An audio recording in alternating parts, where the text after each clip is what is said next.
Mobile ಗೀಳನ್ನ ಬಿಡಿಸಿ ಸಾಮಾಜಿಕ ಜ್ಞಾನವನ್ನ ಹೆಚ್ಚಿಸುವಂತಹ ಶಕ್ತಿ ಇರೋದು ಪುಸ್ತಕಗಳಿಗೆ ಮಾತ್ರ.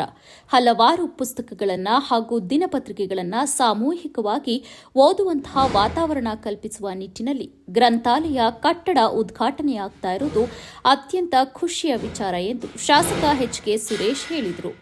ಅರೇಹಳ್ಳಿ ಗ್ರಾಮ ಪಂಚಾಯಿತಿ ವ್ಯಾಪ್ತಿ ಪ್ರದೇಶಗಳ ಅಭಿವೃದ್ಧಿಗಾಗಿ ಸಂಪನ್ಮೂಲ ಕ್ರೋಢೀಕರಣದ ಉದ್ದೇಶದಿಂದ ವಾಣಿಜ್ಯ ಮಳಿಗೆ ನಿರ್ಮಿಸಲಾಗಿದೆ. ಯಾವುದೇ ಜಾತಿ ಧರ್ಮದ ಭೇದವಿಲ್ಲದೆ ಪಂಚಾಯಿತಿಯ 22 ಸದಸ್ಯರ ಸಹಕಾರದಿಂದ ಕಳೆದ 5 ವರ್ಷಗಳಲ್ಲಿ ಹಲವು ಅಭಿವೃದ್ಧಿ ಕಾಮಗಾರಿಗಳನ್ನು ಪೂರ್ಣಗೊಳಿಸಲಾಗಿದೆ ಎಂದು ಹೇಳಿ, ರಾಜಕಾರಣಕ್ಕಿಂತ ಸಮಾಜದ ಉನ್ನತಿಗೆ ಶ್ರಮಿಸುವುದು ನಮ್ಮ ಕರ್ತವ್ಯ ಎಂದು ಶಾಸಕ ಎಚ್.ಕೆ. ಸುರೇಶ್ ಹೇಳಿದರು.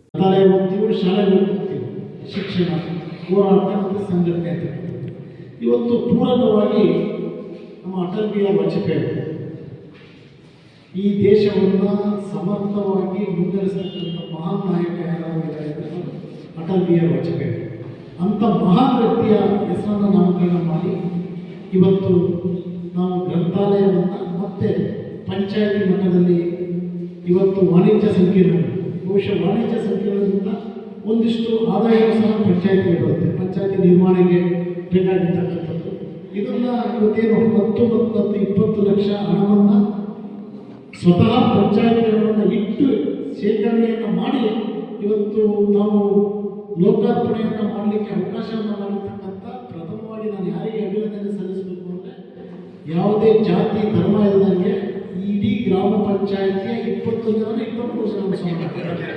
22 ಜನ ಸರ್ವ ಸದಸ್ಯರಿಗೂ ಸಹ ನಾನು ಅಭಿನಂದನೆಯನ್ನು ಸಲ್ಲಿಸ್ತೇನೆ. ಸರಿ ಅಲ್ವಾ? ಸರಿನಾ ತಪ್ಪ? ನಾವು ರಾಜಕಾರಣ ಮಾಡಲ್ಲ, ನಾವು ಸೇವೆ ಮಾಡೋದು. ರಾಜಕಾರಣನ ಬರೀ ಚುನಾವಣೆ ಬಂದಾಗ ಇನ್ನೊಂದು ಬಂದಾಗ ನಾವು ರಾಜಕಾರಣ ಮಾಡಬೇಕು ಹೊರತು ಎಲ್ಲ ಸಂದರ್ಭದಲ್ಲೂ ರಾಜಕಾರಣ ಮಾಡ್ತಕ್ಕಂಥದ್ದಲ್ಲ. ನಮಗೇನು ಈ ಸಮಾಜಕ್ಕೆ ಕೊಡುಗೆಯನ್ನು ಕೊಡ್ತಕ್ಕಂಥ 5 ವರ್ಷ ಪ್ರಧಾನಮಂತ್ರಿಯಾಗಿ ಈ ದೇಶಕ್ಕೆ ಸೇವೆಯನ್ನು ಸಲ್ಲಿಸ್ತಕ್ಕಂಥ ಅಂಥ ಮಹಾನ್ ನಾಯಕನ ಹೆಸರನ್ನ ಸೂಚನೆ ಮಾಡತಕ್ಕಂಥದ್ದು ನಿಮ್ಮೆಲ್ಲರ ಒಂದು ದೊಡ್ಡ ಶಕ್ತಿನೇ. ಆ ಶಕ್ತಿಯನ್ನು ಈ ವೇಳೆ ಗ್ರಾಮ ಪಂಚಾಯಿತಿ ಅಧ್ಯಕ್ಷ ಸಂಕಪ್ಪ, ಉಪಾಧ್ಯಕ್ಷ ಮೆಹಬೂಬ್ ಶರೀಫ್, ಪಿಡಿಒ ಚಂದ್ರಯ್ಯ, ಗ್ರಾಮ ಪಂಚಾಯಿತಿ ಸದಸ್ಯರುಗಳಾದ ಸಚಿನ್ ರಾಯ್, ಮಹೇಶ್ ಶೆಟ್ಟಿ, ವೀರೇಶ್, ಅಣ್ಣಪ್ಪ, ಸಂಗಪ್ಪ, ಪದ್ಮಾ, ಫಾತಿಮಾ, ಮಾಧುರಿ, ಮಮತಾ, ಮುನೇರಾ, ಪಾರ್ವತಿ, ಶಶಿಕುಮಾರಿ, ಫರ್ಹಾನ್ ಹಾಗೆಯೇ ಗ್ರಾಮಸ್ಥರಾದ ಸೋಮನಾಥ್, ಅಶೋಕ್ ಅರಸ್, ಚಂದ್ರಣ್ಣ, ಬಸವರಾಜ್, ಪ್ರಕಾಶ್, ಶಿವಪ್ಪ, ಶ್ರೀಕಾಂತ್, ನಾರ್ವೇನ್, ನಿಖಿಲ್ ಹಾಗೂ ಪಂಚಾಯಿತಿ ಸಿಬ್ಬಂದಿಗಳು ಇದ್ದರು.